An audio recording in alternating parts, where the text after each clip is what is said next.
Old Stuck Up.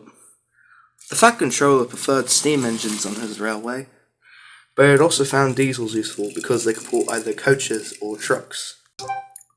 "You're versatile," he would say to them. "Real mixed traffic engines." Boko and Bear were proud of this, but James was not impressed. He liked these kind of diesels, but he treated all others with deep suspicion. "Diesels don't use coal and water," he'd say darkly. "How can you trust an engine who isn't normal in his habits?" Visiting diesels often boasted about how special they were. Usually Boko and Bear would have to spend the next day smoothing ruffled feelings. One day, a particularly haughty diesel came from the other railway, but when he found out he had to share the shed with steam engines, he stopped outside in disgust and refused to go any further.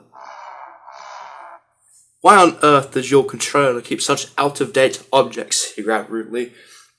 "Dirty, smoky, slow things. Ugh." He shuddered delicately.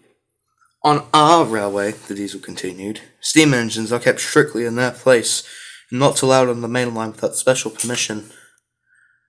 Boko, who was showing the diesel round, had lost patience. "Stay outside then if you're so proud about it," he growled rudely. "I'm going to join my friends." "I hope it's cold tonight and he can't start in the morning," snorted James. "At least someone might want to preserve us. Who need him? Old stuck up." The engines were glad when morning came. They went to fetch their trains as soon as they could, and the diesel was left alone. "That's better," he purred to himself. "How can an engine rest in all that hissing and clanking?" The cleaning equipment and fuel supply were in the part of the shed which Boko and Bear shared. Old Stuck Up was so full of self-importance that he'd forgot he needed cleaning and refueling before he went home. It was getting late when he remembered. "If I go now while the shed is empty," he said to himself, "no one will know I've been inside." He scuttled forward quickly. Too quickly, though. The rails where Boko had stood were oily, and when he tried to stop, he couldn't. "Brake blocks and buffers, I'm slipping!" he yelled. He shut his eyes as, with a despairing whoop of horror, he crashed into the wall at the end of the shed. The diesel was not badly damaged, but a dreadful draft came through the hole in the wall.